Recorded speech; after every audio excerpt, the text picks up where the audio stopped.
नमस्कार दोस्तों, कैसे हैं आप सब लोग। उम्मीद है बहुत अच्छे होंगे। मेरा नाम है शिवम और होम साइंस जंक्शन पर आप सभी का स्वागत है। तो चलिए फिर से करते हैं DSSS previous year paper general paper के मैथ्स वाले पार्ट को। 10 क्वेश्चन इस पेपर के हम पिछली क्लास में कर चुके थे। बाकी के जो बचे हुए 10 क्वेश्चन हैं उन्हें करेंगे हम आज की क्लास में कंटिन्यू। तो चलिए क्लास को करते हैं स्टार्ट। क्वेश्चन नंबर 11 आपके सामने है। क्वेश्चन है, ध्यान से पढ़िए। Study the given bar graph and answer the question that follows. The bar graph shows the foreign exchange reserve of a country. 2014-15 का भंडार 2011-12 से कितना गुना था, तो ये हमें बताना है। तो क्वेश्चन को करते हैं अपने सोल्व। हमें बताना है कि 2014-15 का जो भंडार था वो कितना था, 3000। वो 2011-12 में भंडार था 2550। इसका लगभग कितने गुना है ये हमें बताना है। तो भाई 2550 और ये है 3000, तो हमें यही बताना है कि 3000 2550 का लगभग कितने गुना है। तो एक बार चला जाएगा, ये हो जाएगा 2550, बचा कितना 450, एक पॉइंट लगा लेंगे 0। तो 2550 से 4500 को भाग करनी है, लगभग कितनी बार जाएगा, 2 बार। कितना हो जाएगा 5100, लगभग 5100 के आसपास चला जाएगा। 2550 गुणा 2, तो लगभग 2 बार चला जाएगा, तो ये हो जाएगा 1.2। तो हमें लगभग में ही बताना था, राउंडेड ऑफ में ही बताना था आंसर। तो हमारा सही ऑप्शन हो जाएगा सेकंड वाला। आगे चलते हैं, अगला क्वेश्चन देखते हैं। Question number 12। तो क्वेश्चन नंबर 12 है, if a 60 litre mixture contains 12% alcohol, then how much more of such a mixture in litres needed to be added to make it 8% alcohol in the resultant mixture. तो कोई 60 litre mixture है, उसमें जो है alcohol कितना है, 12%। हमें ऐसा मिक्सचर इसमें मिलाना है जिससे कि नया जो हमारे पास मिक्सचर प्राप्त हो उसमें सिर्फ 8% अल्कोहल हो। तो अगर जो 60 लीटर मिक्सचर है उसमें अल्कोहल 12% है, तो बाकी बचा हुआ क्या होगा, बाकी बचा हुआ होगा पानी। कितना पानी होगा, 88%। 12% अल्कोहल और 88% क्या है, पानी। हमें लास्ट में ऐसा मिक्सचर बनाना है जिसमें 8% तो हो अल्कोहल और बाकी बचा हुआ 92% क्या हो, पानी। तो हमें उसमें पानी ज़्यादा मिलाना होगा, जब भी तो अल्कोहल अगर 12% है उसे 8% करना है, तो उसके लिए हमें उसमें पानी ऐड करना होगा। तो चलिए क्वेश्चन को करेंगे सोल्व। तो सबसे पहले 12% अल्कोहल था, तो इसमें पानी कितना रहा होगा, 88%। अब इसमें 100% अगर हम पानी मिला दें, पानी तो मिलाना होगा जब भी तो ये हमें 8% अल्कोहल मिलेगा फाइनल मिक्सचर में। 8% हमें अल्कोहल चाहिए, तो इसमें 8% तो अल्कोहल हो गया, तो पानी कितना रहा होगा, 92%। अब एलिगेशन हम लगा देंगे, तो ये 92 में से 88 माइनस करोगे कितना आएगा, 4। और 100 में से 92 माइनस करोगे आएगा 8। तो 4 से चला जाएगा, 4 और 4 दूनी 8। कितना रेशियो हो गया, 2:1। अब पहले हमारे पास कितना मिक्सचर था, 60 लीटर। तो 2 की वैल्यू कितनी है, 60। तो 1 की वैल्यू कितनी होगी, 30। तो 30 लीटर मिक्सचर हमें मिलाना होगा जिससे कि फाइनल जो रिजल्टेंट मिक्सचर आएगा उसमें 8% अल्कोहल हो। तो सेकंड ऑप्शन हो जाएगा हमारा करेक्ट ऑप्शन। आगे चलते हैं, अगला क्वेश्चन देखते हैं, क्वेश्चन नंबर 13। तो क्वेश्चन नंबर 13 है, a person rides a bicycle for 12 kilometre at an average speed of 10 kilometre per hour and another 10 kilometre at an average speed of 12 kilometre per hour. Find the average speed in kilometre per hour correct to 1 decimal place. तो कोई बंदा है, वो cycle से 12 kilometre जाता है 10 kilometre प्रति घंटा की स्पीड से, और दूसरे 10 किलोमीटर जाता है वो 12 किलोमीटर प्रति घंटा की स्पीड से। तो हमें बताना है कि पूरी जर्नी में, पूरी जो जर्नी है उसकी, उसमें उसकी जो है एवरेज स्पीड कितनी रही होगी। तो ये हमें बताना है ना। तो भाई 12 किलोमीटर जाता है 10 किलोमीटर प्रति घंटा की स्पीड से, तो 12 किलोमीटर जाने में उसे कितना समय लगा होगा, 12/10 कितना हो जाएगा, 1.2 आवर। तो 12 किलोमीटर 10 किलोमीटर प्रति घंटा की स्पीड से जाने में उसे कितना समय लगा, 1.2 घंटे। उसके बाद 10 किलोमीटर जाता है 12 किलोमीटर प्रति घंटा की स्पीड से, तो 10 किलोमीटर 12 किलोमीटर प्रति घंटा की जाने से उसे टाइम कितना लगेगा, तो 2 छंग 12, 2 पंजे 10 और 6 से कितना पॉइंट, 6×8 48, बचा 2, 6×3 18, 0.83 घंटे। तो 10 किलोमीटर 12 किलोमीटर प्रति घंटा की स्पीड से जाने में उसे कितना समय लगेगा, 0.83 घंटे। और 12 किलोमीटर 10 किलोमीटर प्रति घंटा की जाने से लगेगा 1.2 घंटे। अब हमें बतानी है पूरी जर्नी जो है उसमें उसकी एवरेज जो है स्पीड बतानी है। तो एवरेज स्पीड निकालने के लिए क्या करेंगे, टोटल दूरी को टोटल समय से भाग कर देंगे तो हमें एवरेज स्पीड मिल जाएगी। तो टोटल दूरी उसने कितनी कवर करी, 12 किलोमीटर तो ये और 10 किलोमीटर ये, तो 12 + 10 कितना 22 किलोमीटर।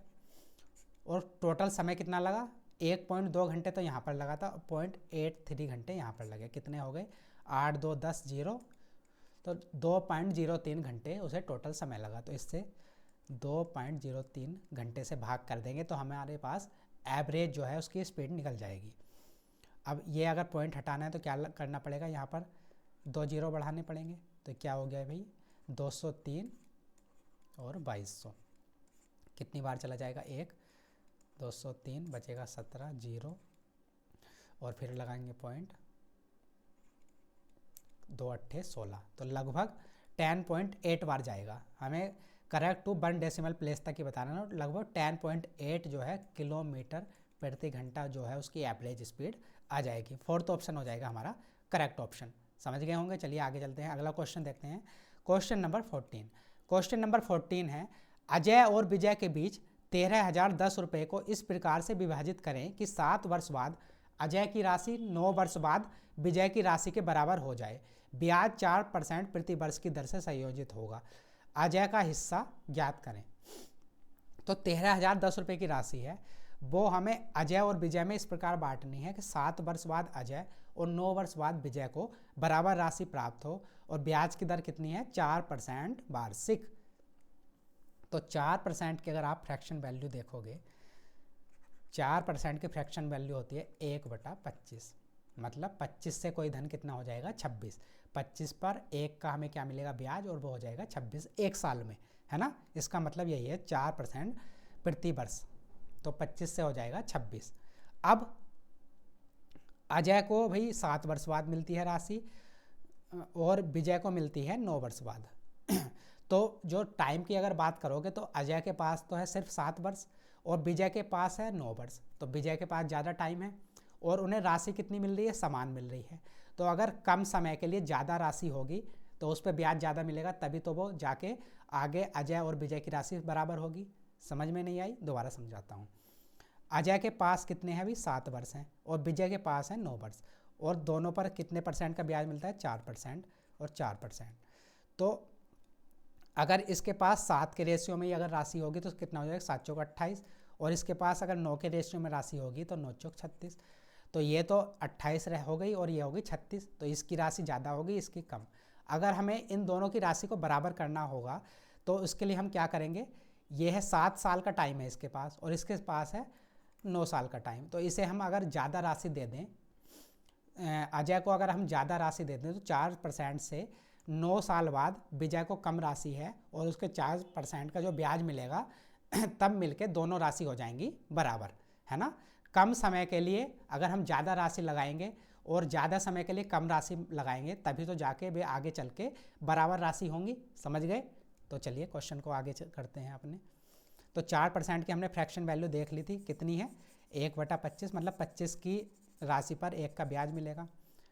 अब डिफरेंस कितने का है यहाँ पर, 7 वर्ष और 9 वर्ष, तो 2 वर्ष का जो डिफरेंस है तो ब्याज भी 2 वर्ष का मिलेगा, मतलब 25 से ये हो जाएगी 26 और ये दोबारा 25 से हो जाएगी 26। तो 25 की गुणा कितनी होती है, 625, और 26 की गुणा होती है 676।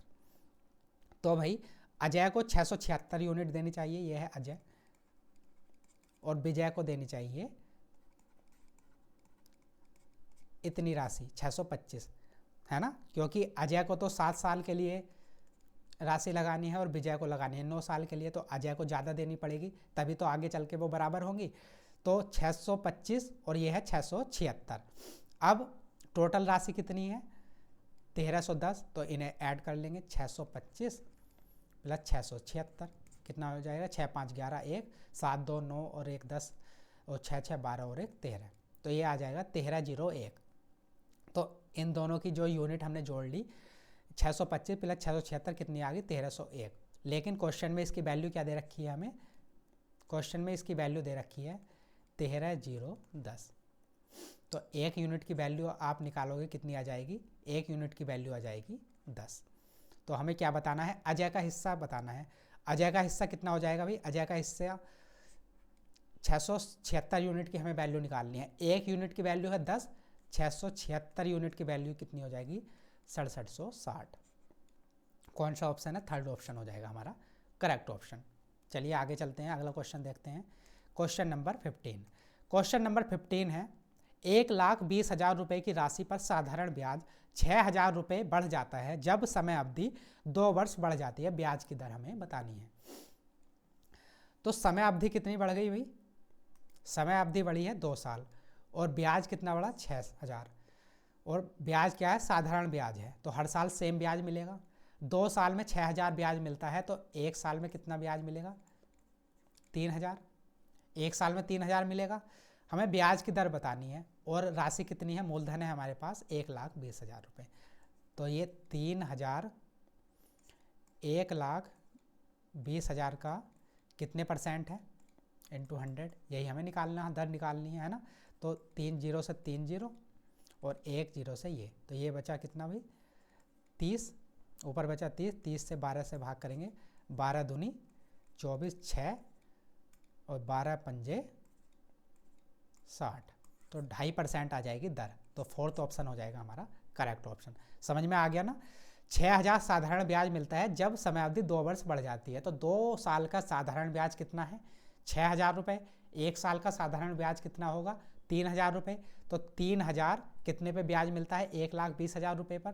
तो 3,000 1,20,000 पर मिलता है, तो इससे हमने अपना रेट परसेंटेज निकाल लिया, वो आई 2.5%। तो फोर्थ ऑप्शन हो गया हमारा करेक्ट ऑप्शन। आगे चलते हैं, क्वेश्चन नंबर 16। क्वेश्चन नंबर 16 है, रेशियो का क्वेश्चन है। A/B बराबर 5/3 है। Find 5A + 8B ratio 8A - 5B। तो A/B कितना है भाई, 5/3। तो A की वैल्यू हम 3 रख लें, A की वैल्यू 5 रख लेंगे और B की 3, है ना। वैसे तो ये 5 के और 3 के होगा, लेकिन हमें इस झंझट में नहीं पड़ना, हम सीधे सीधे मान लेते हैं A की वैल्यू होगी 5 यूनिट और B की वैल्यू होगी 3 यूनिट। इसे यहाँ पर रख देते हैं, यहाँ पर रखना है 5A + 8B की जगह। तो ये कितना हो जाएगा, A की वैल्यू रखनी है 5, तो 5 पंजे 25 प्लस B की जगह रखना है 3, तो 8 तिया 24, कितना हो जाएगा, ये हो जाएगा 49। तो इसकी वैल्यू हमारी क्या आ गई, इसकी वैल्यू आ गई 49। अब दूसरे को सॉल्व करते हैं। 8, ये है 8A - 5B। तो A की जगह रखना है 5, तो ये हो जाएगा 8 पंजे 40, माइनस B की जगह रखना है 3, तो ये हो जाएगा 15। तो ये कितना आ जाएगा भाई, 25। तो इसकी वैल्यू हमारे पास क्या आई, इसकी वैल्यू आ गई हमारे पास 25। हमें यही रेशियो बताना था, 49/25। तो थर्ड ऑप्शन हो जाएगा हमारा करेक्ट ऑप्शन। आगे चलते हैं, क्वेश्चन नंबर 17। क्वेश्चन नंबर 17 है, फाइंड द रिमाइंडर व्हेन 3 की पावर 31 इज डिवाइडेड बाई 5। तो हमें रिमाइंडर बताना है जब 3 की पावर 31 5 से डिवाइड की जाती है। तो रिमाइंडर बताने के लिए क्या करते हैं हम, सबसे पहले 31 है, इसे हम 4 से भाग करेंगे। 4 से भाग करने में कितना है, 4 सत्ते 28, बचा कितना 3, तो ये बचा 3 की पावर 3। अब 3 की पावर 3 कितना होता है, 27। 27 को भाग करेंगे हम 5 से, कितना आएगा, 5 पंजे 25, तो 25 चला गया, बाकी हमारे पास रिमाइंडर कितना बचा, 2। तो रो रिमाइंडर हो जाएगा, फर्स्ट ऑप्शन हो जाएगा आपका करेक्ट ऑप्शन। आगे चलते हैं, अगला प्रश्न देखते हैं, क्वेश्चन नंबर 18। क्वेश्चन नंबर 18 है भाई, राज्य ए में राज्य ए से राज्य बी में ईंधन की कीमत 34/37 के अनुपात में थी। राज्य बी में कीमत 5% कम हो गई, जबकि राज्य ए में 10% बढ़ गई। नए ईंधन की कीमत का अनुपात हमें ज्ञात करना है। सिंपल क्या है, सिंप्लीफिकेशन का क्वेश्चन है, आपको सॉल्व करनी है, वैल्यू रखनी है और सॉल्व करनी है। तो ए और बी में ईंधन की कीमत का जो है रेशियो कितना दे रखा है, 34/37। ये है 34/37। तो कैलकुलेशन को आसान करने के लिए, क्योंकि 5% कम की गई है और 10% बढ़ाई गई है, तो हम क्या करेंगे, इसे मान लेते हैं, ये है 3400 रुपये और ये है 3700 रुपये, क्योंकि रेशियो में तो 2 जीरो लगा लो, 3 जीरो लगा लो, कुछ फ़र्क पड़ने वाला है नहीं, 2 जीरो कटेंगे फिर ये सेम रेशियो में आ जाएगा 34:37 में, है ना। अब राज्य बी, ये है ए और ये है बी। राज्य बी की कीमत 5% कम हो गई, तो राज्य बी की कीमत कितनी हुई? 5% कम, तो वही 3700 का 5% कितना होगा? 5 सत्ते 35, 5 ते 15 और 3 18, 185। तो 3700 में से 185 माइनस करोगे कितना मिलेगा? 5, और ये बचा 9 1, यहाँ बचा 6 में 1 5, 3515, ये आ गया 3515। और राज्य ए की जो है 10% बढ़ गई, तो 3400 का 10% कितना होगा? 3400 का 10% होगा 340, तो इसमें 340 जोड़ देंगे, 0 4 4 3 7, ये आ गया 3740। अब क्या बताना है? नए ईंधन की कीमतों का अनुपात बताना है, तो हमें यही अनुपात बताना है कि 3740 रेशियो 3515। अब हम इसे सॉल्व करेंगे, 5 से चला जाएगा, 5 सत्ते 35, बचा कितना? 2, 5 चौक 20, 4 5 अट्ठे 40, और ऐसे ही ये 5 सत्ते 35 और 5 तिया 15, कितना आ गया? 748 रेशियो 703। कौन सा ऑप्शन है? फोर्थ ऑप्शन हो जाएगा आपका करेक्ट ऑप्शन। आगे चलते हैं, क्वेश्चन नंबर 19। क्वेश्चन नंबर 19 है, इवेल्युएट द गिवन एक्सप्रेशन। 0.3 के ऊपर बार है प्लस 0.23 के ऊपर बार है, तो ये हमें सॉल्व करना है। तो आप देख रहे होंगे कि सारे जो पेपर हुए हैं आपके डेटर प्लस भी, उसके जनरल सेक्शन के मैथ्स वाले पार्ट में इस तरह का एक न एक क्वेश्चन सारे पेपर में लगभग पूछा ही जा रहा है। तो इसे सॉल्व करेंगे, मैंने आपको इसका तरीका पहले ही बता रखा है। इसे कैसे सिंप्लीफाइड फॉर्म में लिखते हैं कि जितनी संख्या के ऊपर बार है उसे बार को हटा देंगे 3, और उतने बार क्या लिख देंगे नीचे 9, प्लस जैसे ये है 23, तो ये ऐसे लिखेंगे 23, जिस संख्या के ऊपर बार नहीं है उसे इसमें से माइनस कर देंगे, अपॉन जितनी संख्या के ऊपर बार है उतनी बार 9 लिख देंगे, और जितनी संख्या के ऊपर बार नहीं है उतनी बार 0। तो ये क्या हो जाएगा भाई? 3/9 प्लस 23 में से 2 माइनस करोगे 21/90, तो एलसीएम क्या आ गया? 90। ये कितना हो जाएगा? 30 प्लस 21 कितना हो गया? 51/90। ये कितने 3 से चला जाएगा 17 बार, और ये चला जाएगा 30 बार, तो हमारे पास क्या आ गया? 17/30। कौन सा ऑप्शन है? फर्स्ट ऑप्शन हो जाएगा हमारा करेक्ट ऑप्शन। आगे बढ़ते हैं, अगला प्रश्न देखते हैं। आज क्लास का लास्ट क्वेश्चन है, क्वेश्चन नंबर 20। एक बड़े गोलार्ध की त्रिज्या एक छोटे गोलार्ध की त्रिज्या की 4 गुनी है। बड़े और छोटे गोलार्ध के आयतन के अंतर और बड़े गोलार्ध के आयतन का अनुपात हमें बताना है।